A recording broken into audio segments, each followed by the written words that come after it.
আসসালামু আলাইকুম ওয়া রাহমাতুল্লাহি ওয়া বারাকাতুহু।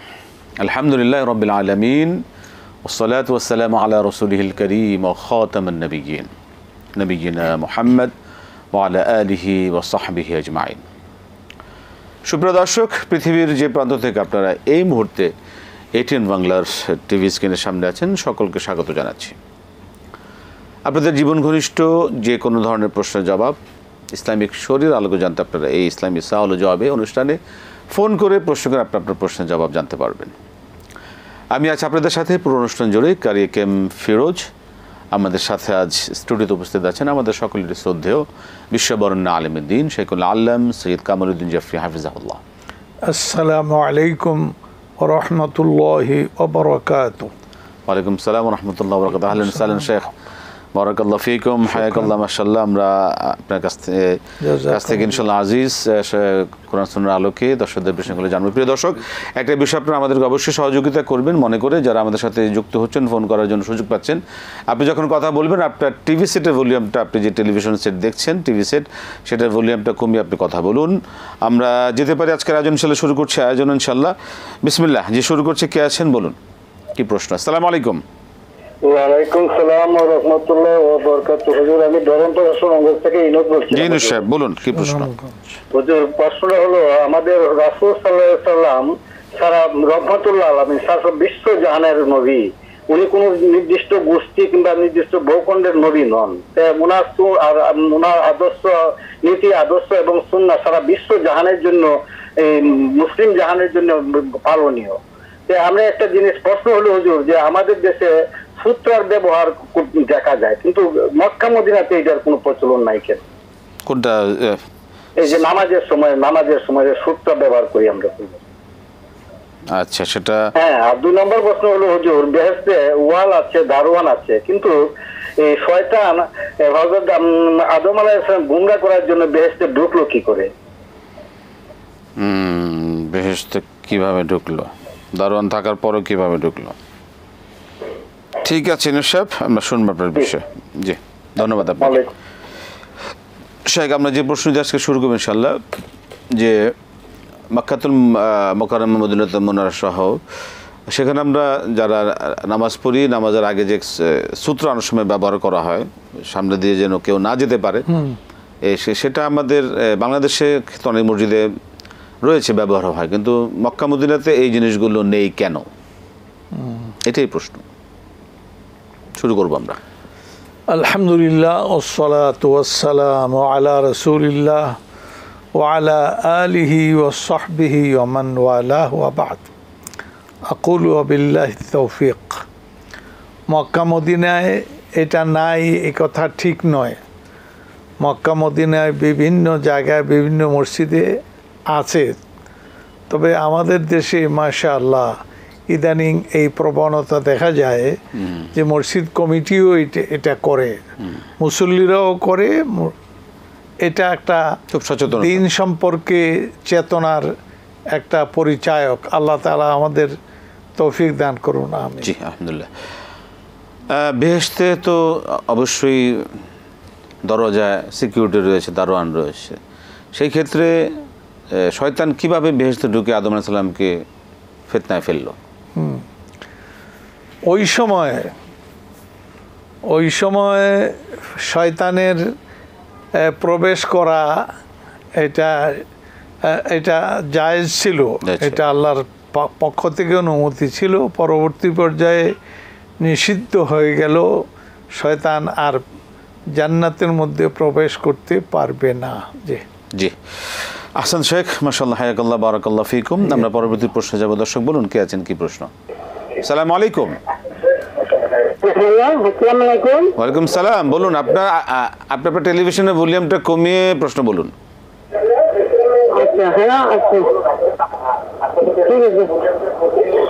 আমি আর একটা কথা বলতে চাচ্ছি।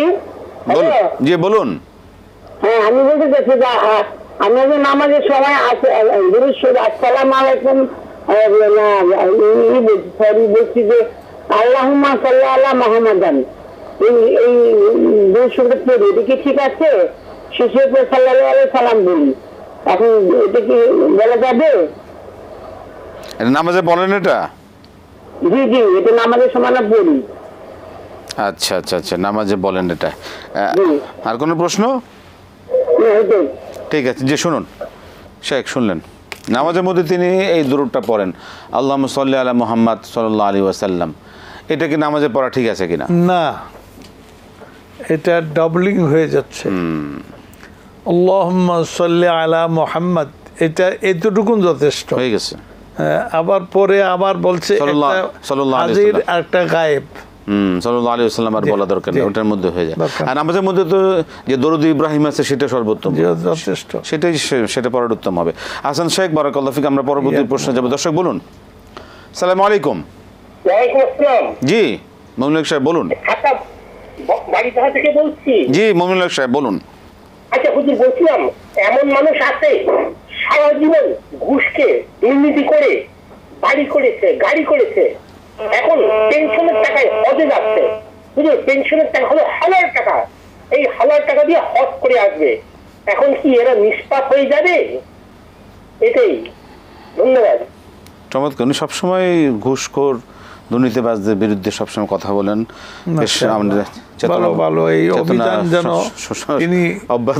অব্যাহত রাখেন। সে প্রশ্ন শুনলেন যে যারা ঘুষ খান চাকরি জীবনে কিন্তু শেষে পেনশন পান, সেই পেনশন তো হজ করে আসেন। নাউজুবিল্লাহ। এখন এই হজ কি হবে কি না? না না, এটা তওবা না করলে, এর থেকে বিরত না হয়ে হজে গেলে হজ কবুল হবে না ইনশাআল্লাহ। খুবই গুরুত্বপূর্ণ বিষয়। আল্লাহ পাক কবুল করুন। জি আমরা যাব পরবর্তী প্রশ্নে। দর্শক বলুন, কে আছেন? আসসালামু আলাইকুম। ওয়ালাইকুম সালাম। জি বলবেন, কে আছেন, কি প্রশ্ন? কথা বলবো আর কি। জি বলবেন, জি প্লিজ বলুন প্লিজ, কি আপনার কি প্রশ্ন আছে বলুন। আমার প্রশ্ন ওই যে আমরা যখন রুকু দেই, বুঝছেন? জি রুকু, হ্যাঁ, রুকু দেওয়ার সময় ওই আমাদের এই দৃষ্টি কোন দিকে থাকবে এইটা একটু জানাবে, ঠিক আছে? রুকু অবস্থা আপনার নজরটা কোন দিকে থাকবে? আর একটা প্রশ্ন হলো, আমরা যখন ওই তাশাহুদ পড়ি, তাশাহুদ পড়ার সময় দৃষ্টিটা কোন দিকে থাকবে এইটা একটু বুঝাই বলবেন, ঠিক আছে? এটা কি ডান হাতের যে আঙ্গুলটা ওটাই শাহাদাত ওই দিকে থাকবে না সোজা থাকবে, কোন দিকে একটু বুঝাই বলবেন। হাত উঠানো, ঠিক আছে, ধন্যবাদ। আঙ্গুল শাহাদাত, আঙ্গুল উঠানো। জি আমরা শুনবো আপনার বিষয়ে। রুকুতে নজর হবে সিজদার জায়গায়, ঠিক সিজদার যেখানে করেন ওইখানে নজর থাকবে। একই অবস্থায় আমরা যখন তাশাহুদে বসি তখন আমাদের নজর কোন দিকে? তখনও সিজদার দিকে। অনেকে বলে থাকেন যে শাহাদাত আঙ্গুল যে আমরা উঠে থেকে সেটার দিকে নজর থাকবে কিনা? না না, শাহাদাত এটা সিজদার দিকে নজরটা রাখা উত্তম হবে। হাসান শেখ, আমরা ইনশাআল্লাহ হায়াকাল্লাহ বারাকাল্লাহ ফিক, আমরা পরবর্তী প্রশ্নে যেতে পারি কিনা? জি কে আছেন দর্শক বলুন। আসসালামু আলাইকুম। আসসালামু আলাইকুম। ওয়ালাইকুম সালাম ওয়া রাহমাতুল্লাহ। জি আমি বাংলাদেশ ইসলামিক। জি আমরা বলছি আপনার সাথে সরাসরি কথা বলছি এটিএন বাংলা ইসলামী সওয়াল জবাব থেকে। আপনি বলুন আপনার কি জানবার রয়েছে। আমি জানতে চাচ্ছি হুজুর, ওই যে আমার সংসারে খরচ আছে 50,000 টাকা প্রতি মাসে। আচ্ছা। আমার বেতন পাই যে 20,000 টাকা। আচ্ছা। আমি এই টাকা দিয়ে কোনো মতে চলতে পারছি, এটা বাচ্চাদের লেখাপড়া খরচ বের করতে পারতেছি না। এখন আমি ওই কিছু এই যে সুদের উপর জড়িত আছি, মানে আমার বন্ধুরা যারা যে মার্কেটের দোকান আছে এদের সাথে আমি ব্যবসা করে রাখি, এটা আমি কি করবো এখন? ধন্যবাদ, আমরা শুনছি আপনার বিষয়ে। আর কোনো প্রশ্ন আছে? অনেক ধন্যবাদ, খুবই জীবন ঘনিষ্ঠ প্রশ্ন। আমরা শেখ এই বিষয়ে জবাব দিচ্ছেন, ধন্যবাদ আপনাকে। আপনি শুনুন শেখ, ওনার মাসে খরচ রয়েছে পারিবারিক সহ বিভিন্ন, তার খরচ রয়েছে 50,000 টাকা, কিন্তু তার নেট ইনকাম হচ্ছে 20,000 টাকা। বাকি 30,000 টাকার জন্য তিনি বিভিন্ন ব্যবসার মাধ্যমে, যেখানে সুদভিত্তিক লেনদেনের সুযোগ রয়েছে বা ব্যবস্থা রয়েছে, সেখানে তিনি সেখান থেকে কিছু টাকা, এই বাকি টাকাগুলো তিনি ম্যানেজ করেন বা জোগাড় করেন। এই ক্ষেত্রে তার এই অবস্থা চলার জন্য এই যে বাড়তি যে 30,000 টাকা, এই টাকাগুলো যে সুদভিত্তিক লেনদেনের মাধ্যমে তিনি উপার্জন করছেন, আয় করছেন, এটা কি তার জন্য গুনাহ হবে কিনা? বাকি গুনাহ তো হবেই, এগুলি গুনাহ হবে। এই জন্য এটা আপনাকে প্রচেষ্টা করতে হবে হালালভাবে যাতে আসে, হালাল উপায়ে আপনার অবলম্বন করতে হবে এবং সেখান থেকে আসতে হবে। এই জন্য এটা আপনার জেহাদ, একটা সংগ্রাম, এই সংগ্রাম জেহাদ চালিয়ে যাবেন, আশা করি আল্লাহ তৌফিক দিবেন। আমিন। আপনিও দোয়া করছেন, তিনিও দোয়া করবেন আল্লাহ কাছে, আল্লাহ যেন তাকে হালালভাবে উপার্জন করার তৌফিক দান করেন। আহসান শেখ, মাশাআল্লাহ। আমরা আবারও যাচ্ছি দর্শক প্রশ্নে। দর্শক বলুন, কে আছেন, কি প্রশ্ন? আসসালামু আলাইকুম। আমি একটা প্রশ্ন করতে চাচ্ছি। জি বলুন। প্রশ্নটা হচ্ছে, আমরা নামাজের দোয়া করি যখন, তখন আল্লাহকে বলি আল্লাহ আপনার অলৌকিক ক্ষমতার দ্বারা এটা করেন। এখন অলৌকিক ক্ষমতা যে বলি, সেটি কি কোনো শিরক হবে? এটি আমি জানতে চাচ্ছি। নামাজে বলেন আপনি? হ্যাঁ, নামাজে আল্লাহর কাছে দোয়া হচ্ছে, বলি আল্লাহ আপনার অলৌকিক ক্ষমতা দ্বারা আমাদের এই কাজটাকে করে দিন, মানে এই ধরনের একটা দোয়া পড়ি যাবে। অলৌকিক যে বলি, সেটা কি কোনো শিরকের মধ্যে পড়ে? শিরকের মধ্যে পড়ে কিনা? চমৎকার প্রশ্ন। জি জি, ধন্যবাদ। জি জি, আর কোনো প্রশ্ন? আচ্ছা ঠিক আছে। জি শেখ, আমরা প্রশ্ন জবাবটা শুনি। যে প্রশ্ন হচ্ছে যে আমরা অনেক সময় বলে থাকি নামাজ সব বিভিন্ন ইবাদত দোয়ার জন্য, যে আল্লাহ আপনি আপনার অলৌকিক ক্ষমতার দ্বারা আমাকে এই বিষয়টা করে দেন, আমার এই বিষয়টা আপনি দিয়ে দেন। এই যে অলৌকিক ক্ষমতা বলে আল্লাহর কাছ থেকে কিছু চাওয়া, এটার মধ্যে কোনো শিরক হবে কিনা এই কথা বলার? না, এটার মধ্যে কোনো শিরক নাই। আল্লাহর ক্ষমতা তো অলৌকিকই বেশি, মানে কুদরত যেটাকে বলি আমরা, কুদরতে। যে ঠিক আছে, এইভাবে দোয়া করতে পারেন, এবং দোয়া করাটা এটা ইটসেলফ ইবাদত, এটা ইবাদত। চমৎকার চমৎকার। কারণ অলৌকিক যেটা আমরা বাংলা বলছি, সেটার কিন্তু কুদরত বলা হয়। আল্লাহ কুদরতের মাধ্যমে আমরা আল্লাহর কাছে যাইতেই পারি। আল্লাহ কবুল করুন। আহসান শেখ, মাশাআল্লাহ, বারাকাল্লাহ ফিক। আমরা যাব আবারও দর্শক প্রশ্ন। দর্শক কে আছেন বলুন? আসসালামু আলাইকুম। জি ওয়ালাইকুম সালাম। একটা প্রশ্ন ছিল। জি অবশ্যই বলবেন, কি প্রশ্ন? জি ওয়ালাইকুম সালাম। আমার প্রশ্নটা হচ্ছে, জি শুনতে পাচ্ছেন তো? জি শুনছি, বলুন। আমার প্রশ্নটা হচ্ছে, আমি দীর্ঘদিন যাবৎ সৌদি আরবে ছিলাম। তো সৌদি আরবে থাকাকালীন আমার একটু সাময়িক শারীরিক অসুবিধা হয়। তো এই অসুবিধার কারণে তখন আমি চলে আসছি। চলে আসার পর আমার যে কষ্টে অর্জিত পয়সা ছিল, এখন এখানে এসে আমি ব্যবসা করারও কোনো কিছু লাইন ঘাট জানতাম না, বা আমি করিও নাই। আমি ওই পয়সাগুলো আমি সবই ব্যাংকে, আমি ওই সঞ্চয়পত্র কিনে ওইটা দিয়েই চলছি। কিন্তু ওতে আমার কুলাচ্ছে না। আমার শারীরিক যা কিছু আছে, স্কুল সংসার খরচা, একটা বাচ্চা তার পেছনে খরচ করে চলাচ্ছে না। তাই আমার জাকাতটা কিভাবে, আমি কি করবো এখন, আমি কিভাবে দিব? হচ্ছে না। সঞ্চয় টাকা যেটা করছেন, সঞ্চয় টাকা থেকে যে আয় হচ্ছে, সেটা দিয়ে আপনি যে চলছেন, সেটাই মানে আপনার পুরোপুরি হচ্ছে না, তাই তো? হ্যাঁ হ্যাঁ, এটাই প্রশ্ন। ঠিক আছে, আমরা শুনবো। সেক্ষেত্রে আপনার জাকাতটা আপনি কিভাবে আদায় করবেন? না, আপনার জাকাত তখনই এটা ওয়াজিব হয় যখন আপনি জাকাত, আপনার বছরের খরচ আপনি বাদ দিয়ে যা থাকে তার উপরে খরচ হবে, জাকাত হবে। সুতরাং সেই জাকাতের পরিমাণ অর্থ যদি থাকে তাহলে আপনি দিবেন, আর পরিমাণ না থাকলে আপনি দিবেন না, শরীয়ত মোতাবেক। সুতরাং আপনি এইভাবে বুঝে নিতে হবে যে আপনার যা খরচ করেন পরিবারের জায়েজ খরচ, এই খরচটা বাদ দিয়ে যদি আপনার তহবিলে এমন কিছু থাকে যা জাকাত ওয়াজিব হয়, তখন আপনি জাকাত দিবেন। আর জাকাত ওয়াজিব না হলে আপনি জাকাত দিবেন কেন? যে সেক্ষেত্রে মোহতারাম, যেটা তার ফিক্সড টাকাটা আছে, 10 লাখ টাকা সে জমা রাখছে, 10 লাখ টাকা তার হয়তো মাসে 20,000 টাকা আসে, 20,000 টাকা তার খরচে চলে যায়, তার হাতে কিছু থাকে না। কিন্তু 10 লাখ টাকা তার জমা আছে, 10 লাখ টাকা তো জাকাত হবে। সেই টাকাটা কিভাবে দেখে, মানে সেই 10 লাখ টাকা মানে ভেঙে তার জাকাত দিতে হবে নাকি না? এখন তো তার হাতে কোনো টাকা নেই, আপনি ওই ভেঙেই জাকাত দিবেন। এক্স্যাক্টলি রাইট, সেটাই।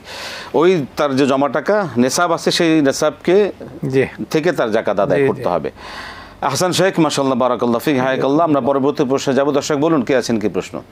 আসসালামু আলাইকুম। আসসালামু আলাইকুম। ওয়ালাইকুম আসসালাম। জি মিজান সাহেব বলুন, কি প্রশ্ন? টিভিটা বন্ধ করেন। হ্যাঁ, টিভি বন্ধ করেন না, সাউন্ড কমে রাখেন। সাউন্ড কমান। জি জি জি বলুন। আমার একটা নবীজি সাল্লাল্লাহু আলাইহি সাল্লামের সুন্নাত প্রসঙ্গে শায়খের কাছে জানার জন্য আমার জিজ্ঞাসা, এটা সহি কিনা আমি এক আলোচনার কাছে শুনেছি, তিনি বলেছেন নবীজির একটি সুন্নত হলো তিনি যখন কোথাও যেতেন আসার সময় 3 বার তাকাতেন যে কিছু দেখে গেলেন কিনা। এই সুন্নতটা সহি কিনা? তবে আমি এই সুন্নতটা শোনার পর যখন আমল করেছি তখন আমি কিন্তু অনেক লাভবান হয়েছি। আগে আমার সুন্নতটা আমলের আগে আমার মোবাইল বিভিন্ন জায়গায় থেকে যেত, ওই গোসলখানার মধ্যে সাবান এবং টুথ ব্রাশ এগুলো থেকে যেত, কিন্তু আমলটা করার পরে কিন্তু আমার আর এগুলো থাকে না। আমি 3 বার তাকাই সুন্নত হিসেবে, আর যেদিন ওই সুন্নত পালন করতে ভুলে যেতাম সেদিন কিন্তু থেকে যেত।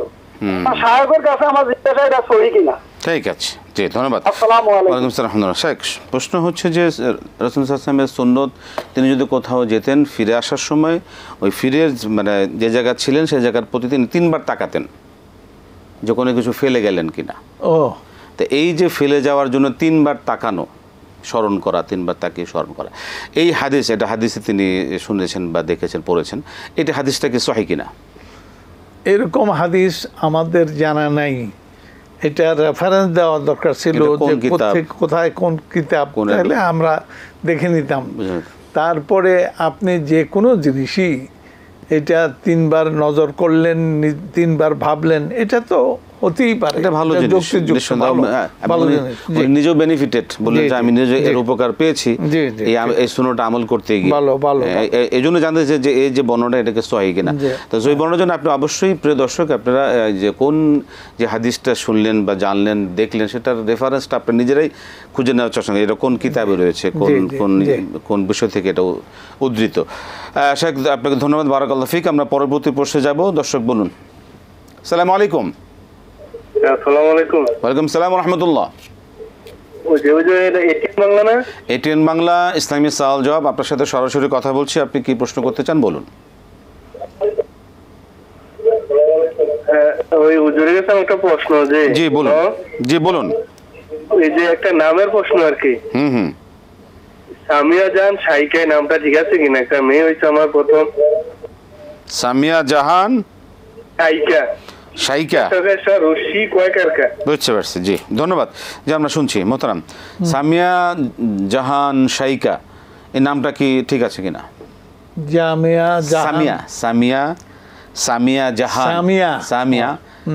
জাহান শাইকা। হ্যাঁ, সামিয়া জাহান শাইখা। তো শাইকা বুঝছি, শেখ থেকে শাইখা।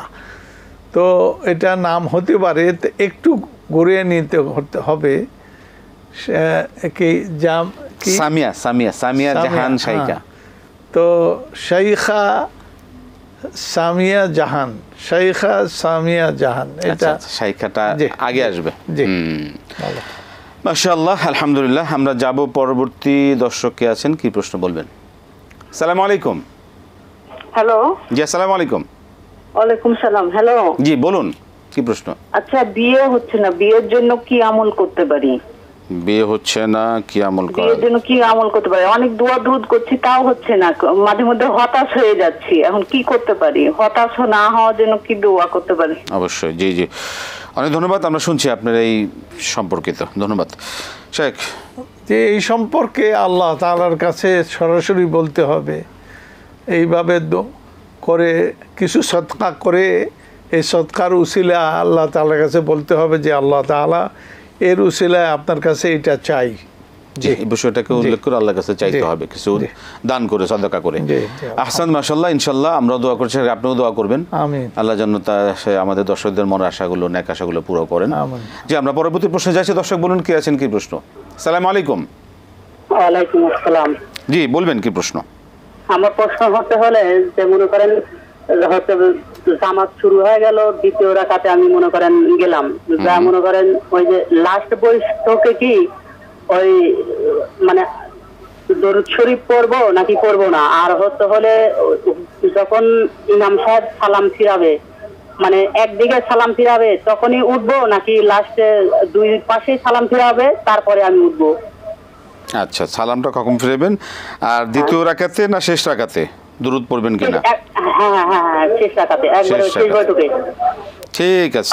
সালামটা কখন ফিরাবেন? এক সালামের পরে না দুই সালামের পরে আপনি দাঁড়াবেন? জি, আপনার প্রশ্ন বুঝতে পেরেছি আমরা। ধন্যবাদ। শুনুন শায়েখ, প্রশ্ন হচ্ছে যে যারা মুক্তাদি নামাজ পড়বেন জামাতের সাথে, তারা যখন শেষ রাকাতে বা তারা 1 রাকাত পাননি বা 2 রাকাত পান, মাসবুক যারা, তারা যখন জামাতে শরিক হবেন সেই ক্ষেত্রে শেষ বৈঠকে গিয়ে তারা কি তাশাহুদের পরে গিয়ে দরুদ শরীফ পড়বেন, দোয়া মাসুরা এগুলি পড়ে যাবেন ধারাবাহিকভাবে, না শুধু তাশাহুদ পড়েই বসে থাকবেন? ও আচ্ছা আচ্ছা। তো আপনারা ওই তাশাহুদ তো পড়বেনই, এরপরে আপনি দুরুদ পড়বেন, কোনো অসুবিধা নাই, দুরুদ পড়তে নিষেধ নাই। রাইট। এরপরে আপনি ইমাম সালাম ফেরাইলে আপনি দাঁড়িয়ে আপনি 1 রাকাত বা 2 দিকে সালাম ফেরানো, হ্যাঁ উত্তম। ইমাম সাহেব তিনি নামাজ শেষ করলে শেষ হবে 2 সালামের পরে, সালামের পরে নয়, 2 সালামের পরে আপনি দাঁড়িয়ে যাবেন। সুন্দর, চমৎকার। হাসান, মাশাআল্লাহ, হায়াকাল্লাহ, বারাকাল্লাহ, মাশাআল্লাহ। শায়েখ, আমরা পরবর্তী প্রশ্নে যাব। দর্শক বলুন কে আছেন, কি প্রশ্ন? আসসালামু আলাইকুম। আসসালামু আলাইকুম। ওয়ালাইকুম সালাম ওয়া রাহমাতুল্লাহ। হুজুর, জি বলবেন, কি প্রশ্ন? আসসালামু আলাইকুম। ওয়ালাইকুম সালাম ওয়া রাহমাতুল্লাহ। হুজুর, আমি ওই যে 3জন হজে যাবে 3জন লোকের সঙ্গে গাড়িতে যাইতেছিলাম, তখন তারা বলে যে 3 বার যদি হজ করতে যাওয়া যায় তাহলে জাহান্নামের আগুনে পড়বে না, কিন্তু এই 3 জনেই ঘুষখোর। আমি উত্তর দিলাম, তারা যদি অবৈধ টাকা হয় তাহলে তাদের কি হবে? তখন আমার গায়ে চুপ কর, এটা সুদূরের কাছে একটু জানতে চাই। আচ্ছা আচ্ছা আচ্ছা, অবশ্যই। আসসালামু আলাইকুম। জি শায়েখ, শুনলেন প্রশ্ন? মানে 3 জন হাজি হজ করতে যাচ্ছেন, তো ওনার ভাষণ যে আমি 3 জন যাচ্ছেন প্রত্যেকেই ঘুষখোর, দুর্নীতিবাজ। তা এখন কথা হচ্ছে, ওনারা আমরা আলাপ করছিলেন যে 3 বার যারা হজ করবে তাদের জন্য দোজখের আগুন হারাম, তাদের জন্য দোজখ হারাম হয়ে যাবে। তা তিনি যখন এই কথা বললেন যে আপনারা যতই হজ করে আপনারা তো ঘুষ খান, তিনি যখন এই কথা বলছেন তাকে উল্টা ধমকানো শুরু করছে। না, আসলে কি ইসলাম কি? তিনি সঠিক বলছেন। হজের এই ঘুষের বা হারাম পয়সা দিয়ে হজ করলে হজ তো কবুল হবেই না, উল্টা গুনাহ হবে। জি, কারণ আল্লাহ তাআলা হালাল জিনিস কবুল করেন, তার মানে হারাম দিয়ে হজ করে আল্লাহর কাছে বলা যে আল্লাহ তাআলা কবুল করেন, সেটাই। নাউজুবিল্লাহ মিন যালিক। সেটা ওই যে আবার বললেন যে 3 বার হজ করলে আর না না, ওতে ফালতু কথা। 3 বার 10 বার 100 বার এইভাবে করলে হজ কবুল হওয়ার নাউজুবিল্লাহ, সেখানে হালাল ইনকামটা খুব শর্ত রয়েছে। আহসান শায়েখ, মাশাআল্লাহ, বারাকাল্লাহ ফি, হায়াকাল্লাহ। আমরা পরবর্তী প্রশ্নে যাব। দর্শক কে আছেন, বলুন কি প্রশ্ন? আসসালামু আলাইকুম। আসসালামু আলাইকুম। ওয়ালাইকুম সালাম ওয়া রাহমাতুল্লাহ। ভালো আছেন? আলহামদুলিল্লাহ। জি বলবেন, কি প্রশ্ন? জি বলুন, কি প্রশ্ন আপনার? আমি প্রশ্ন করতে যাচ্ছি হচ্ছে আপনার, বর্তমান আমাদের এখানে যারা আমরা কুরবানি দিই, কুরবানির যে আমরা অনেকে গরুতে ভাগে কুরবানি দিয়ে থাকি, তো সেই ভাগিদারের মধ্যে যদি আমরা জানি যে একজন ব্যক্তি সুদ খায় বা তিনি কুরবানি দিতে চাচ্ছেন, তো তার সাথে কি কুরবানি দেওয়া জায়েজ হবে কিনা, বা তার অথবা উনি কুরবানি দিয়েছেন একা একা, ওনার ওই কুরবানির মাংস আমাদের আত্মীয় স্বজন হিসাবে যে আমাদের দিয়ে থাকেন সেটা নেওয়া যায় আছে কিনা? ধন্যবাদ। আর একটা প্রশ্ন আছে হযরত। জি বলবেন। ছেলেদের ব্যাপারে গরু যদি আকিকা দেওয়া যায়, আসলে কয় ভাগ দিতে হয় আর কি, 2 ভাগ না 1 ভাগ, এটা একটু জানতে চাচ্ছিলাম। আচ্ছা, আকিকা যদি আপনি কোরবানিতে দিতে চান, কোরবানির পশুতে কয় ভাগ দিবেন? ধন্যবাদ। আমরা শুনবো আপনার বিষয়ে। এই অত্যন্ত জীবন ঘনিষ্ঠ এবং বেশ এই সময়ের প্রশ্নই, যেটা হচ্ছে যে যদি আমরা যারা শরীকে কোরবানি দেই, ভাগে কোরবানি দেই, সেখানে এই 7 শরীক বা 5 শরীকের মধ্যে যদি কেউ সুদখোর থাকে আমাদের জানা মতে, তার সাথে কোরবানি করা কি ঠিক হবে কি না? হবে না। এই জন্য ওয়াতাআওয়ানু আলাল বিররি ওয়াত তাকওয়া ওয়ালা তাআওয়ানু আলাল ইসমি ওয়াল উদওয়ান। ন্যায় কাজে পরস্পর সহযোগী হও, অন্যায় কাজে কেউ কারোর সহযোগিতা করো না। চমৎকার। ওয়াত্তাকুল্লাহ ইন্নাল্লাহ শাদীদুল ইকাব। চমৎকার। সেক্ষেত্রে আমরা যদি জানি, মানে এই জাতীয় লোক যারা ঘুষ খান, সুদখোর, এই জাতীয় যারা, তারা যদি একাকী কোরবানি করেন ইন্ডিভিজুয়াল, তারা নিজেরা করবেন, তাদের পাঠানো কোরবানি গোশত নেওয়া খাওয়া কি ঠিক হবে? এটা জানা থাকলে না নেওয়াই ভালো, বরং এটা যদি মনে করেন এটা নিয়ে তিক্ততা আরো বাড়বে তো এটা রেখে এটা গরিবদের মধ্যে দিয়ে দেন। আচ্ছা, ঝামেলা নিজেদের মধ্যে আর ইয়া করা দরকার নাই। চমৎকার, মাশাআল্লাহ। ছেলেদের আকিকা যদি কোরবানি পশুতে দেয়া হয় সেই ক্ষেত্রে কয় ভাগ দেয়া যাবে কিনা? ও মানে ছেলেদের বা মেয়েদের আকিকা দিবেন কোরবানির সঙ্গে? হ্যাঁ, কোরবানির পশুতে যদি সাথে এটা বিতর্কিত বিষয়। কেউ বলছেন জায়েজ, কেউ বলছেন না জায়েজ, না দেয়াটাই ভালো। মানে কোরবানির একই পশুতে আকিকা কোরবানি করা আর না করা, এটা না করাটাই উত্তম হবে। আলাদা ভাবেই ছেলেদের জন্য 2 মাথা, মেয়েদের জন্য 1 মাথা, এটা ছাগল বা বুরকি দিয়ে এটা করা যেতে পারে। একই পশুতে দেওয়া এটা সহি না। জি, আমরা আলহামদুলিল্লাহ পরবর্তী প্রশ্নে যাচ্ছি। দর্শক বলবেন কে আছেন, কি প্রশ্ন? আসসালামু আলাইকুম। ওয়ালাইকুম আসসালাম। হুজুর জি বলবেন কি প্রশ্ন? ওই যে আমার সামিয়া জান সাইকেল যে এটা আমি তো বুঝতে পারছি না, একটু যদি সাইকেল কি রাখা যাবে না নাকি না, কি করা যাবে একটু? সাইকাটা ওস্তাদ বলেছেন সাইকাটা আগে নিয়ে আসতে হবে। আপনি তো সাইকা শেষে নিয়ে গেছেন, তাই না? জি জি। সামিয়া জাহান সাইকা, কিন্তু সাইকাটা আসবে আগে। সাইকা সামিয়া জাহান। এই সাইকা শুনেন ওস্তাদ বলতেছেন, স্ত্রীলিঙ্গে পুরুষ লিঙ্গে হলো শেখ, আর স্ত্রীলিঙ্গে শেখা। শেখা মানে মুরব্বী, যিনি বড় নেতৃত্ব দেন তাকে শেখ বলা হয়। সুতরাং এইখানে মেয়ে লোকেরও শেখা হতে পারে। সেক্ষেত্রে শেখাটাকে সামনে আগে আনতে হবে। শেখা সামিয়া জাহান। আশা করি বুঝতে পেরেছেন। জি, সুন্দর। আমরা যাব পরবর্তী প্রশ্নের কাছে। দর্শক কে আছেন? জি, আসসালামু আলাইকুম। দুঃখিত, আমরা প্রশ্নটা নিতে পারলাম না। পরবর্তী প্রশ্নের কাছে যাব। দর্শক কে আছেন, কি প্রশ্ন বলবেন? জি, আমরা প্রশ্ন নিচ্ছি। আসসালামু আলাইকুম। ওয়ালাইকুম সালাম ওয়া রাহমাতুল্লাহ। জি বলুন, কি প্রশ্ন? আমার একটা প্রশ্ন, ছোট প্রশ্ন। জি, ছোট প্রশ্ন বলুন। অনেকে বলে যে মানে লুডো খেললে বলে হবে না, তো এটা লুডো কি খেলা যাবে? এটা কি জায়েজ আছে? লুডো খেল হবে মানে কি হবে না? ইসলাম সম্মত হবে না? না, লুডো আছে না, লুডো খেলাটা, তো খেললে নাকি গুনাহ হবে? হ্যাঁ, খেললে গুনাহ হবে কিনা, লুডো খেললে গুনাহ হবে কিনা?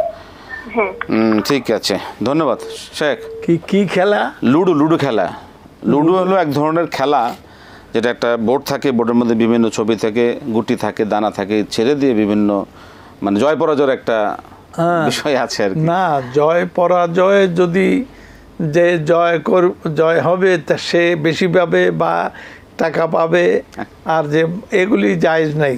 মানে এই খেলার মাধ্যমে হার জিত করা এটা ঠিক হবে না। টাকা পয়সা নাই, এমনি বাসায় এমনি নিজেরা বিনোদনের জন্য, হালকা বিনোদনের জন্য এমনি বাসায় বসে খেলা, ক্যারাম বোর্ড খেলা, এটা করবেন না। এটা এই যে অযথা, এটা মানে অযথা সময় নষ্ট হচ্ছে, অযথা আমল হচ্ছে। যে সেক্ষেত্রে ইসলামী শরিয়ার আকীদার কোনো যেন ক্ষতি না হয় সেদিকে আমাদেরকে নজর রাখতে হবে। জি, আহসান শেখ, বারাকাল্লাহ ফিক। আমরা পরবর্তী প্রশ্নে যাব। দর্শক কে আছেন, বলুন কি প্রশ্ন?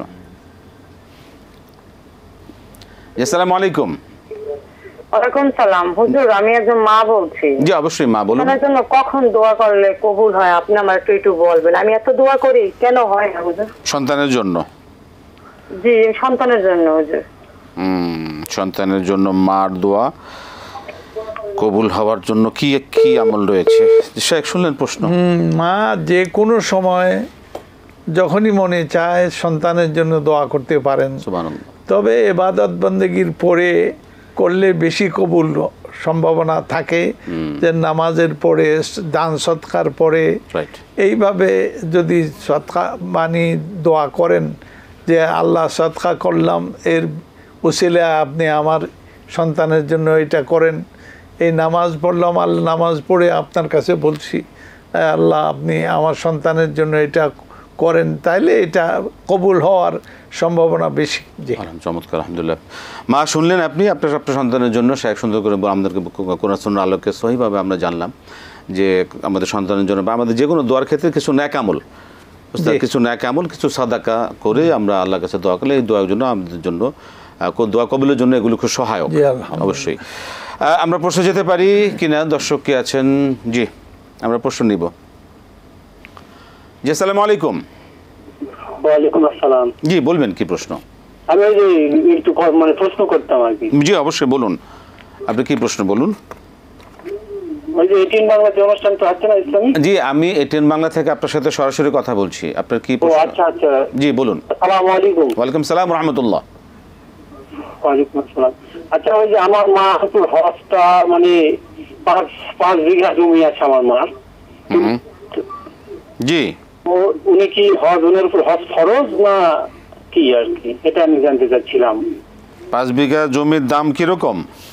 5 বিঘা জমির দাম 30 লক্ষ টাকা। হ্যাঁ, তাহলে তো হজ, সেক্ষেত্রে তো হজ, তার তো অনেক টাকার সম্পদ 30 রয়েছে। লক্ষ টাকা। হ্যাঁ, সেক্ষেত্রে তো তার হজ ফরজ হয়ে যায়, সে ফরজ যায়। যে তবুও আমাদের শায়েখ বলছেন, আপনি শুনুন।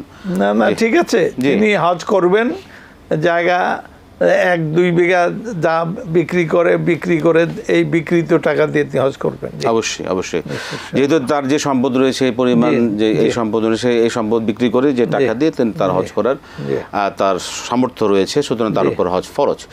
শায়েখ, আমরা আমাদের আজকে শেষ করতে হচ্ছে। আলহামদুলিল্লাহ, আপনি মূল্যবান সময় দিলেন, জাযাকাল্লাহ খায়র, বারাকাল্লাহু ফীকুম, হায়াকাল্লাহ হাসান, মাশাআল্লাহ। প্রিয় দর্শক, আমরা অনুষ্ঠানের শেষ পর্যায়ে চলে এসেছি। আলহামদুলিল্লাহ, আপনাদের মূল্যবান প্রশ্নগুলো আমাদের সারা পৃথিবীব্যাপী যারা আমরা আয়োজন দেখছি, আমাদের সকলের জন্য অত্যন্ত শিক্ষামূলক। প্রত্যেকটি প্রশ্ন আমাদের জন্য আমাদের জীবনকে পরিবর্তন করে দিতে পারে, আমাদের আমলকে পরিবর্তন করে দিতে পারে। এভাবে আমরা এই অনুষ্ঠানগুলো আমরা সাজিয়ে থাকি, আমরা দেখবো, ইনশাআল্লাহ আমরা আয়োজন করব।